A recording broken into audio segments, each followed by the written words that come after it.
Ya, pernyataan Ketua Umum PAN Zulkifli Hasan yang mengklaim Bansos dan BLT bersumber dari Jokowi ini memicu polemik. Pasalnya Bansos merupakan anggaran negara yang juga bersumber dari rakyat. Untuk membahasnya lebih dalam, sudah bergabung bersama kami pengamat politik sekaligus Direktur Eksekutif Lingkar Madani, Bang Ray Rangkuti. Lalu ada juru bicara Timnas Amin, Ibu Eva Sundari.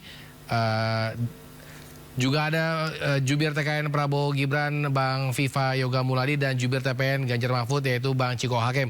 Selamat sore abang-abangku dan juga mbakku. Selamat sore. Selamat sore. Saya ingin ke Bang Ray dulu. Bang Ray, terkait dengan statement Bang Zul, bagaimana tanggapannya? Iya, pertama kan beliau mengatakan bahwa kalau ingin bansos dilanjutkan, maka pilihlah Gibran gitu. Nah, pertanyaannya adalah apa hubungan antara Pak Jokowi dengan Gibran dalam hal ini gitu. Apakah semua program Pak Jokowi itu dengan sendirinya programnya Gibran gitu ya. Lalu bagaimana hubungannya dengan partai koalisi Pak Gibran yang sama-sama menandatangani kegiatan ataupun kebijakan soal bansos ini? Ya, termasuk di dalamnya ya PDI, ya Nasdem, kan itu bagian dari koalisi yang meloloskan ya kebijakan sekitar berapa ya, ratusan triliun bansos untuk 2024 ini ya, 2023-2024 gitu. Nah, oleh karena itu sebetulnya kurang fair menurut saya kalau itu memang diklaim secara sepihak, bahwa seolah-olah bansos itu adalah kegiatan sendiri yang dilakukan oleh Pak Jokowi, dan kegiatan ini akan berlangsung kalau anak Pak Jokowi melanjutkan pemerintahannya. Padahal sebagai kebijakan umum, kebijakan bersama, ya siapapun kan kemudian bisa melanjutkan kebijakan itu. Termasuk di dalamnya menurut saya ya katakanlah dalam hal ini pasangan Ganjar atau pasangan 03 yang memungkinkan juga untuk melanjutkan kebijakan yang sama. Dan pada faktanya sih sebetulnya siapapun nanti yang jadi presiden, bansos itu akan tetap jalan. Itu bukanlah program presiden, itu memang program negara sebetulnya itu. Bahwa bansos itu akan berjalan dan sebagainya gitu. Yang sebetulnya yang paling penting itu akan dijelaskan itu, kira-kira berapa budgetnya yang akan dialokasikan oleh 02, ya 03, 01. Kalau program itu sendiri kan sendirinya akan jalan. Dari zamannya Pak SBY juga bansos sudah semuanya udah jalan kok. Apakah ada program yang lain di luar bansos seperti bagi-bagi suara, bagi-bagi apa ini gitu ya. Nah itu yang pertama. Nah yang kedua, ini kan intensitas kampanye soal bansos ini kan meningkat ya, dilakukan oleh 02 khususnya, baik termasuk di dalamnya asosiasinya kepada Pak Jokowi. Hari ini atau besok saya kurang tahu persisnya, sebagaimana kita ketahui misalnya Pak Jokowi juga akan bagi-bagi beras ya di Boyolali, dan satu lagi seingat saya di Lumajang gitu ya, dengan program yang sama gitu. Jadi ini sebetulnya makin mengherankan bagi saya kalau 02 punya keyakinan yang begitu tinggi akan kemenangan satu putaran, tapi intensitas pemberian bansos, kampanye bahwa 02 lah yang melanjutkan bansos ini juga makin tinggi gitu loh. Ya, sebetulnya kan kalau kepercayaan makin tinggi bahwa ada satu putaran, ya bansos itu nomor sekian, karena mereka percaya bahwa tanpa bansos pun ya 01 akan bisa menang. Kira-kira begitulah yang terjadi. Nah, ini pertanyaannya adalah mengapa dalam beberapa minggu ini ya, beberapa minggu ini intensitas kampanye bansos ini ya meningkat di 02 itu. Justru kalau mereka meningkatkan juga intensitas kampanye akan terjadi satu putaran gitu. Nah, termasuk di dalamnya yang menurut saya ya Pak Jokowi kan sekarang bagi bansos ya di daerah-daerah yang dianggap ya daerah-daerah yang sudah pernah dikunjungi oleh 02 sebelumnya kan. Sebelum ini kan ada di NTT juga bagi-bagi bansos. Dulu di Bali bagi-bagi bansos. Sekarang di Boyolali bagi-bagi bansos. Why? Kenapa? Nanti Pak Pipa lah yang menjawabnya.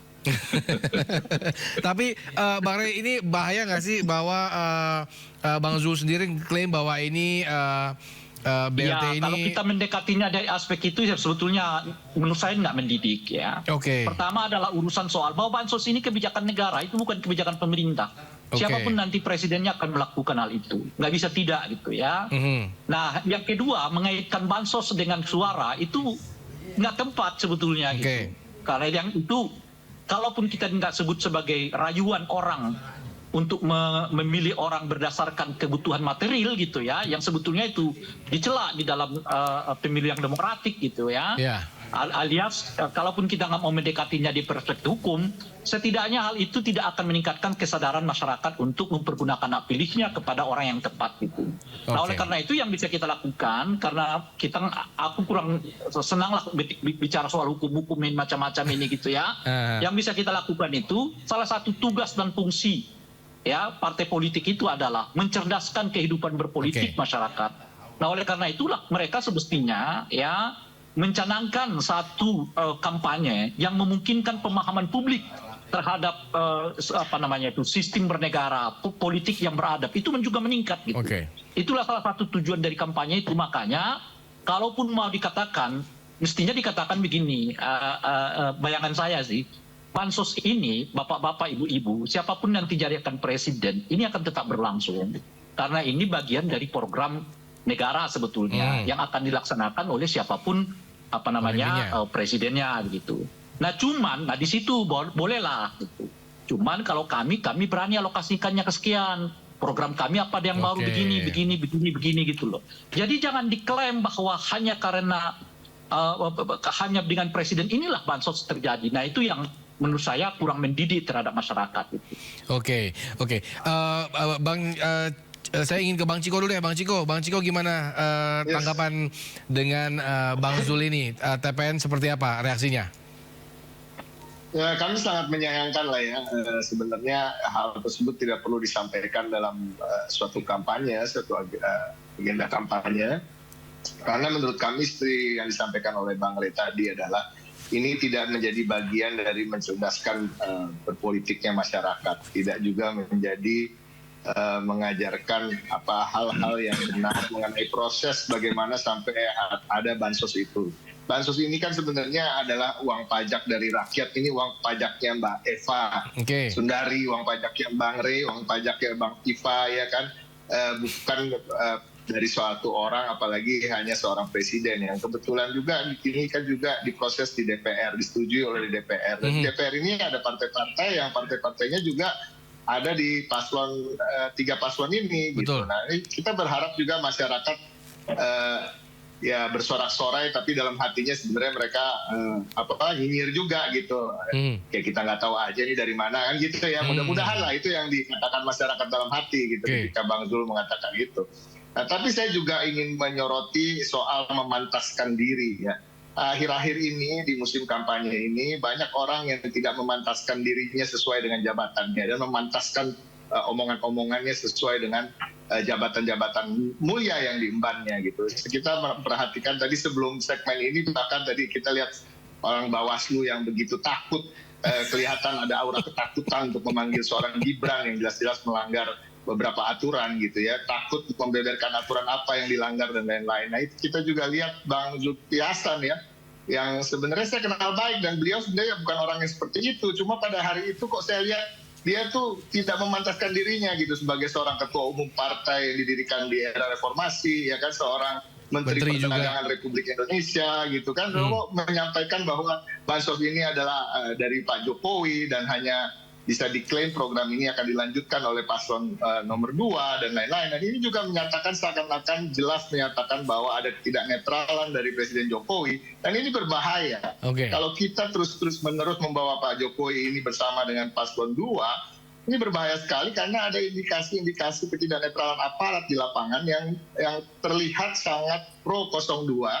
Dan ini bisa diartikan oleh masyarakat bahwa itu adalah perintah dari Presiden Jokowi untuk aparat ini bertindak curang dan lain-lain. Nah ini juga kita melihat justru bisa menjadi bumerang untuk pasangan calon Prabowo dan Gibran. Oke.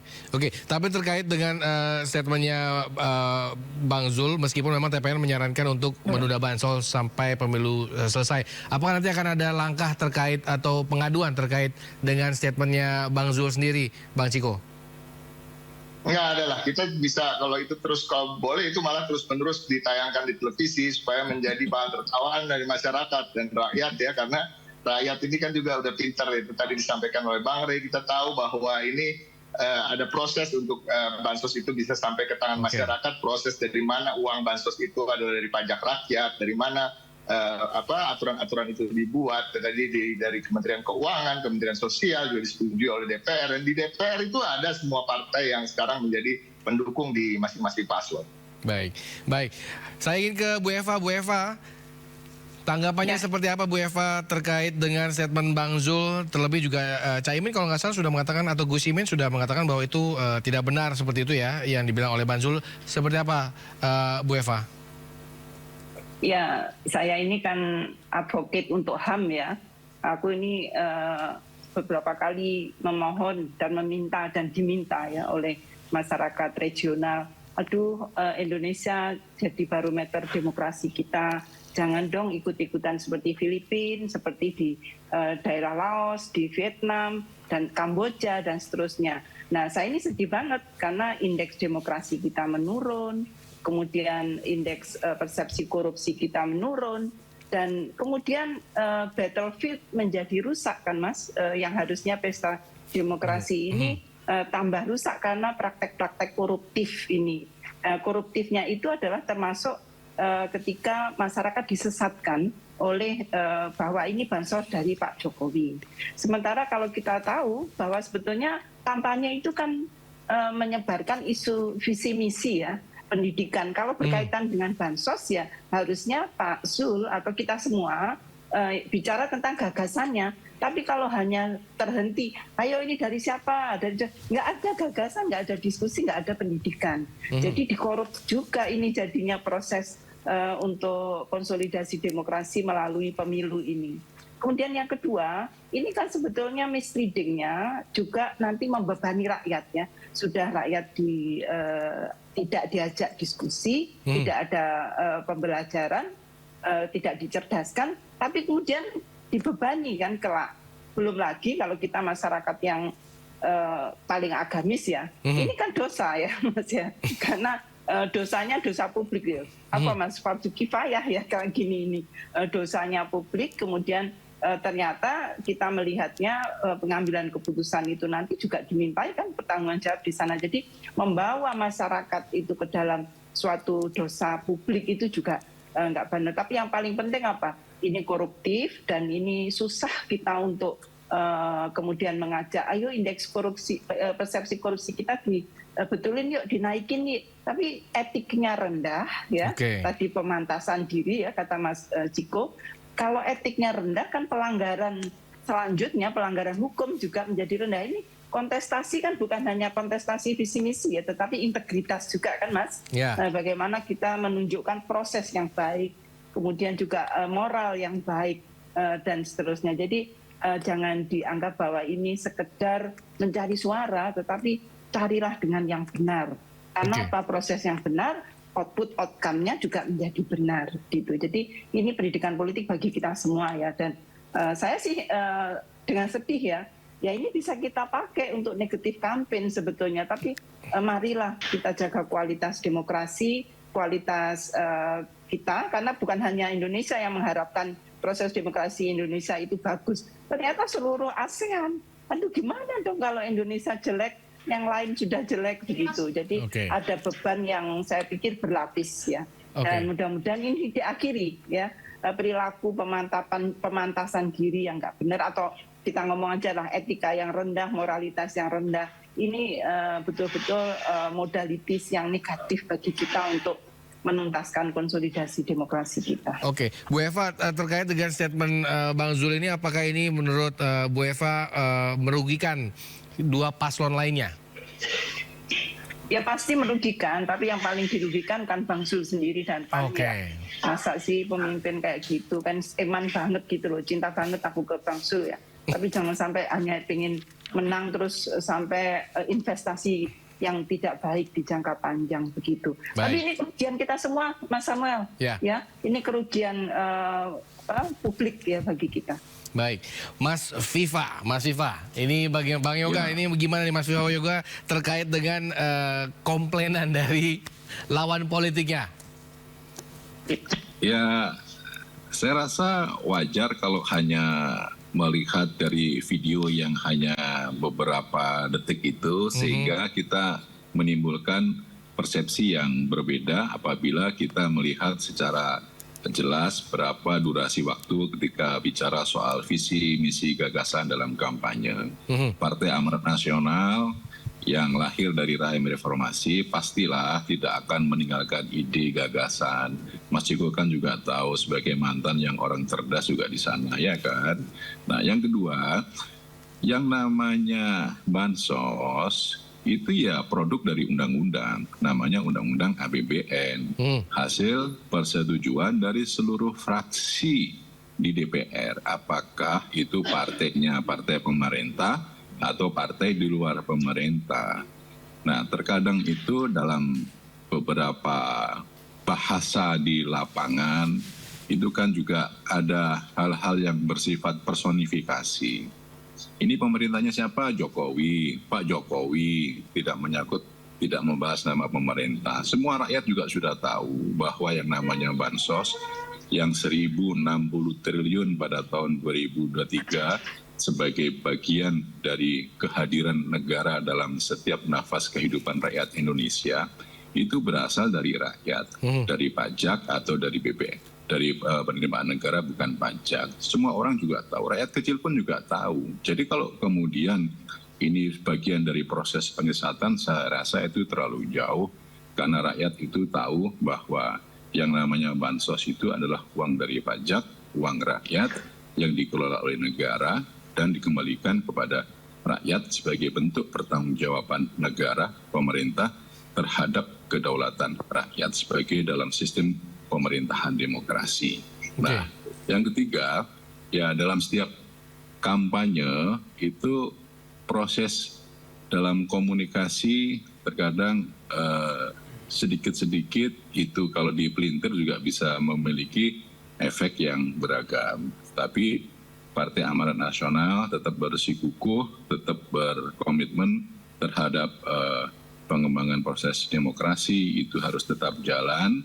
Dan bagian dalam proses itu adalah menjadi tanggung jawab dari seluruh partai, bukan hanya dari Partai Amanat Nasional.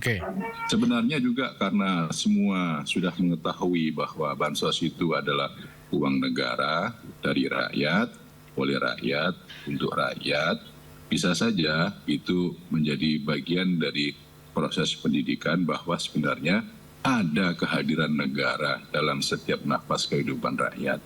Buktinya di bansos. Jadi sebenarnya kita tidak mempolitisasi bansos, tidak. Cuma kita memberikan komunikasi bahwa di era pemerintahan Pak Jokowi, bansos itu telah digulirkan di tahun 2023 sebesar 1.060 triliun dalam berbagai program-program yang akan terus dikembangkan. Siapapun saya rasa, betul kata Mas Ray tadi bahwa siapapun presiden, Mas Ray Rangkuti, saudara saya, seluruh pemimpin calon presiden kalau terpilih pasti juga akan melanjutkan itu. Tapi kemudian dalam perspektif apa kita melihat apakah itu pantas, patut, melanggar etik, melanggar undang-undang. Kalau kemudian itu dianggap itu tidak pantas dan melanggar undang-undang, ya segera dilaporkan saja. Kan ada pemantau pemilu, ada Bawaslu yang punya tanggung jawab untuk proses monitoring dan pengendalian dalam kampanye pemilu, gitu Mas.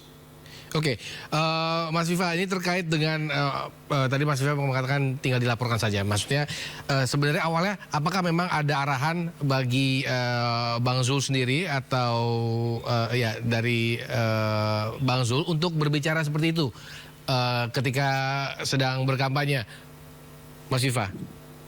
Arahan dari siapa, Mas? Dari PAN mungkin atau mungkin dari atasan misalnya, atau misalnya dari pimpinan koalisi seperti itu?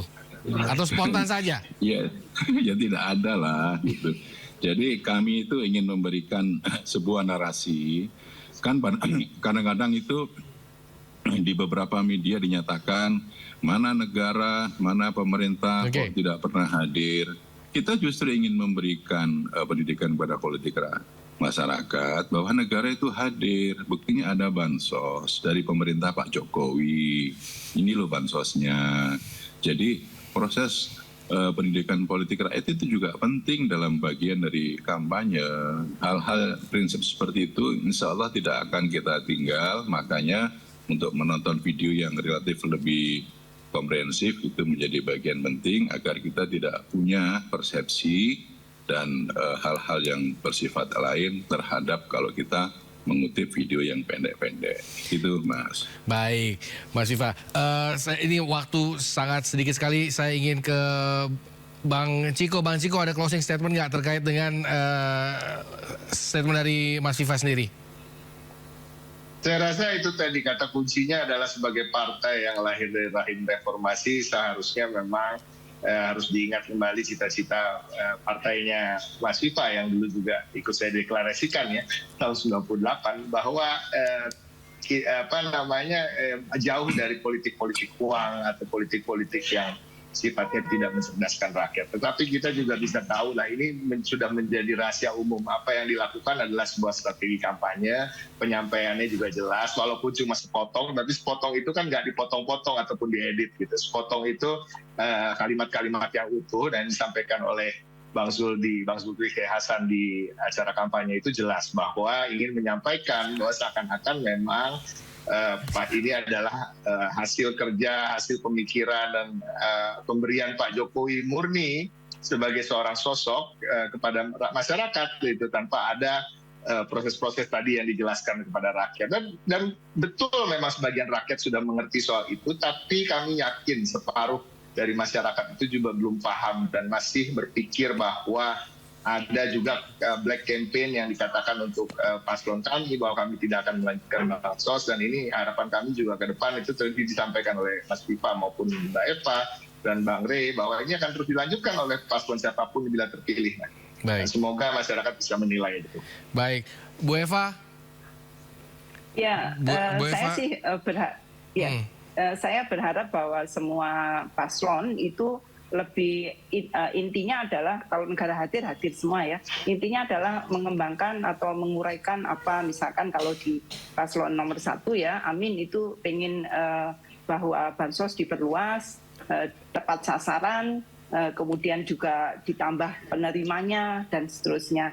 Dan akan berlanjut karena ini perintah undang-undang ya, undang-undang fakir miskin dan juga beberapa undang-undang yang lain. Jadi siapapun presidennya pasti akan berlanjut. Jadi tidak benar kalau dikatakan hanya Pak Jokowi yang melanjutkan, tapi semua berlanjutkannya amanat konstitusi. Jadi mari kita perang gagasannya serius, bukan perang adu gagasannya serius, supaya masyarakat betul-betul menjadi pemilih yang rasional. Dan jangan kemudian panjang kemudian di pendeknya menyatakan yang seperti tadi dari siapa, hanya dengan ini, kalau dengan yang lain, kalau dengan Mas Gibran lanjut, kalau dengan bukan Mas Gibran itu kan nggak benar gitu loh. Jadi meskipun uraiannya lengkap berjam-jam, tapi kesimpulannya jangan nggak sama dengan uraian yang sebelumnya gitu. Sangat. Oke, sebelum ke Bang Rey nanti yang akan nutup, Mas Viva, closing statement terkait dengan polemik ini, Mas Viva. Ya, kami di TKN Prabowo Gibran menginginkan pemilu yang luber, jurdil, berkualitas, berintegritas, nyaman, aman, damai, menggembirakan dan menyehatkan. Proses kampanye sebagai bagian dari proses pendidikan politik rakyat harus diisi dengan adu ide, gagasan, mengupas pikiran dari masing-masing calon, dan dalam setiap perdebatan itu harus lebih mengedepankan pada visi intelektualitas yang ilmiah dan penuh dengan fatsun. Saya rasa demokrasi akan kita bawa lebih maju lagi apabila dalam proses perdebatan ide gagasan dan program di lapangan itu seluruh pasangan calon memiliki dan memedomani nilai-nilai seperti itu. Saya rasa demokrasi di Indonesia akan semakin maju siapapun yang terpilih, dan itu adalah bagian dari proses pilihan kedaulatan rakyat. Oke, Bang Rey, terakhir, bagaimana Bang Rey closing statement terkait dengan polemik yang terkait dengan statementnya Bang Zulhas sendiri. Bang Rey, Bang Rey? Saya kira penutup dari Mas Pipa itu udah bagus semua tuh. Nah, oleh karena itu yang bisa kita sarankan cuma satu. Mas Pipa, kalau begitu praktek yang kayak kemarin itu jangan diulangi lagi deh. Karena itu boleh disebut hampir bertentangan dengan semua yang diungkapkan yang bagus-bagus tadi oleh Mas Pipa gitu. Itu aja. Assalamualaikum warahmatullahi wabarakatuh. Baik, terima kasih Bang Rey telah bergabung bersama kami. Lalu ada Bang Viva, lalu juga ada Bang Ciko sama Ibu Eva. Terima kasih telah bergabung bersama kami sore hari ini. Semoga pemilu ini tidak ada pengiringan opini atau pengiriman publik yang melanggar aturan dari Bawaslu. Selamat sore.